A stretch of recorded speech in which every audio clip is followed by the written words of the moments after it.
ఇప్పుడే జీ5 app download చేయండి. చూడండి మీ ఫేవరెట్ టీవీ షోస్ ఎప్పుడైనా ఎక్కడైనా.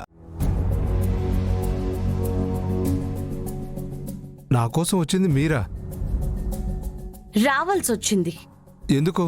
నా దగ్గర ఏముంది? కరుడు కట్టిన నేరస్తుల దగ్గర ఏముంటాయి? దాచిన విషయాలు, చెప్పని రహస్యాలు. ఇంక నేను దాచినవి చెప్పనివి ఏమున్నాయి అక్షర? అన్నీ నా నోటే చెప్పించి నన్ను జైలుకి పంపించారు కదా. అన్నీ చెప్పావనే అనుకున్నాం. మా తాతగారిని ఎందుకు చంపావో అసలు కారణం నువ్వు చెప్పలేదు. చెప్పాను కదా, ఒక స్థలాన్ని కబ్జా చేయాలనుకున్నాను, అందుకు దేవరాజు గారు అడ్డుపడ్డారని చంపానని. చెప్పింది ఒక్కటే నిజం, కానీ స్థలం కోసం అన్నది అబద్ధం. ఏంటి తెలిసిపోయిందన్న ఆలోచనలో పడ్డావా? నాకేం తెలీదు. దేవరాజ్ గారు అమ్మవారి విగ్రహం చేయించారని మీకు బాగా తెలుసు. విలువైన వజ్రవైడూర్యాలతో ఆభరణాలు చేయించారని నీకు తెలుసు. వాటిని కాచేయడానికే మీరు వారిని హత్య చేశారని కూడా మాకు తెలుసండి. ఇది కూడా శిక్ష పెరగడానికి మరొక పెద్ద నేరమే అవుతుంది. పడిన శిక్షతో చేసిన పాపానికి ప్రాయశ్చిత్తం చేసుకుంటాను, దీంతోనే సరిపెట్టుకుంటాను అనుకుంటే వాటిని ఏం చేశారో, ఎక్కడున్నాయో మీరు మాకు చెప్పాలి. నిజంగా నాకేం తెలీదు. సింహాచలం. అవి రాకపోతే ఊరంతా వల్లకాడైపోతుంది. జనాలందరూ చనిపోతారు. వాళ్ల ప్రాణాలు నువ్వు కాజేసిన వాటి మీదే ఉంది. వాటిని ప్రతిష్ఠ చేస్తేనే పార్వతీపురం నాశనం కాకుండా ఉంటుంది. ఆ ఊరిలో పుట్టి నువ్వు చెడే చేశావు. అవి ఎక్కడున్నాయో నిజం చెప్పి ఒక్క మంచి పనన్నా చెయ్యి. మనిషిగా పుట్టిందానికి ఒక విలువ ఉంటుంది. లేదు అంటే ఇది మీ మీద కేస్ ఫైల్ అవుతుంది, ఉరిశిక్ష కూడా పడొచ్చు. నేను చెప్పేది వినండి. నిజమే చెప్పాలి. నిజమే చెప్తున్నాను. అమ్మవారి విగ్రహం, ఆభరణాలు, వజ్రాల కోసమే దేవరాజు గారిని చంపాలనుకున్నాను. ఆయన్ని హత్య చేసిన తర్వాత చూస్తే ఆ పెట్టెంతా ఖాళీగా ఉంది. మరి ఆయన వాటిని ఎవరైనా కాజేస్తారని ముందే పసిగట్టారో ఏమో. వాటిని ఎక్కడో దాచేశారు. ఎంత వెతికినా నాకు దొరకలేదు. నిజమా? జైలు జీవితం అనుభవిస్తూ అబద్ధం ఎందుకు చెప్తాను? చెప్పి నేను ఇప్పుడు సాధించేదేముంది? అవి మీ దగ్గర లేవు, ఎక్కడున్నాయో తెలియవు అంటున్నారు. అవును అక్షర, ఒకటి మాత్రం చెప్పగలను. నా మనుషులు అక్కడ చాలా సంవత్సరాలు నిఘా వేసుకుని ఉన్నారు. పార్వతీపురం దాటైతే అవి పోలేదు. నేను వాటి గురించి ఎన్నో ఏళ్లు వెతికి వెతికి నా వల్ల కాక ఇక వదిలేశాను. ఇది నిజం. ఇంకెవరికైనా వాటి గురించి తెలుసా? బాగా గుర్తు తెచ్చుకొని చెప్పండి. మాకు చిన్న ఆధారం దొరికినా చాలా హెల్ప్ అవుతుంది. ఆ దేవరాజు గారితో ఒక స్వామీజీ ఉండేవారమ్మా. అమ్మవారి విగ్రహం, ఆభరణాల గురించి ఆయనకు కూడా తెలుసు. అతనేమన్నా దాచాడేమోనన్న అనుమానంతో కూడా ఆయన గురించి కూడా బాగా వెతికామమ్మా. ఎక్కడున్నాడో ఏమైపోయాడో తెలియలేదు. వెంకట్రావు గారు కూడా స్వామీజీ గురించి చెప్పారు కదా అక్షర. తప్పకుండా అతనికి తెలిసి ఉంటుంది. అతను దొరికితే మీరు ఊరిని కాపాడొచ్చు. అంతవరకే నాకు తెలుసు. సరే, మీరు చేసింది, తెలిసింది చెప్పినందుకు థ్యాంక్స్.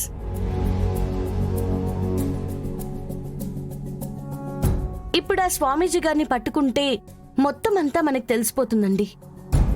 కానీ ఆయన ఎలా ఉంటారు, ఎక్కడుంటారో కూడా మనకు తెలీదే. ఏం చేద్దాం? మరో దారి దొరుకుతుందేమో. వెతుకుతాం పదండి. డబ్బులు ఇక్కడే ఉన్నాయి.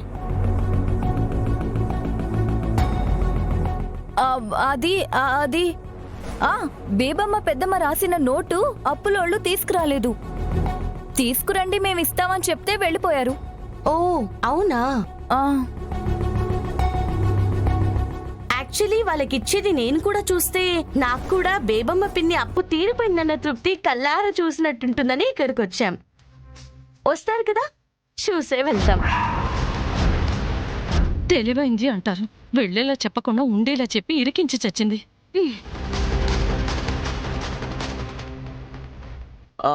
మా రాజమ్మ, ఈరోజు మంచి గడియలు అయిపోయాయి. వాళ్ళని రేపు రమ్మను.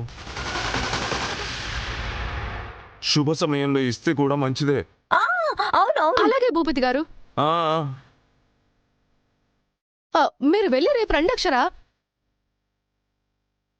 ఉండు రాజీ, ఆయనకేదో తెలియకంటాడు. ఈరోజు ఫుల్గా దశమి ఉంది, అన్నీ మంచి గడియలే, అంతా శుభ సమయమే. రాణి ఇచ్చేదువు, మేం చూసే వెళ్తాం. అబ్బా, ఇంకేం చెప్పాలి?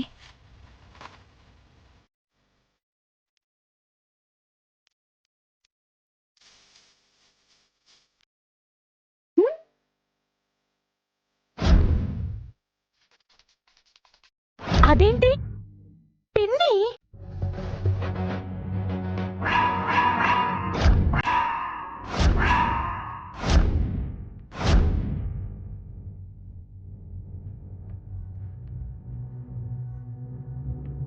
అరే అవునక్షరా, బేబమ్మతే.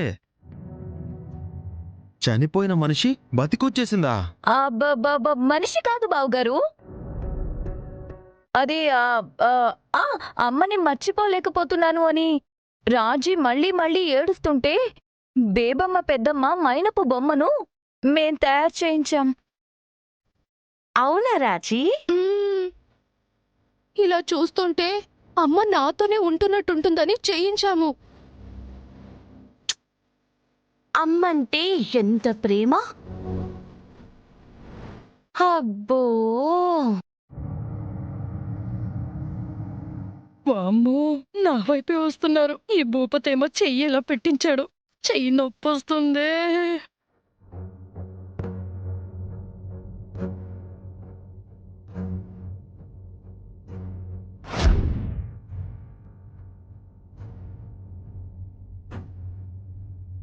ఆ నిజంగా మనిషి నిలబడినట్టుంది. లేదమ్మా, చెయ్యి చాపింది చూడు, బొమ్మే. మహా తల్లి పోయి ఎక్కడుందో. అయితే ఇక్కడ లేదు అంటావా? అంతేలే అల్లుడు, పోయి మనతోనే ఉందనుకోవాల్సిందే. ఉన్నప్పుడు మాకెన్నో సలహాలు ఇచ్చేది, జీవితంలో అలా బతకాలి ఇలా బతకాలి అని. ఓహో, అందుకనే ఇలా అయిపోయారా మీరు? వీడొకడు వాళ్ళని పంపించేలా చెప్పకుండా నా దరిద్రానికి వాళ్ళు ఇక్కడే ఉండేటట్టు చేసి వస్తున్నాడు వీడు. ఛ! ఎలా సచ్చేది? అసలు నిజంగా ప్రాణాలతో ఉన్నట్టే ఉన్నారు కదండి.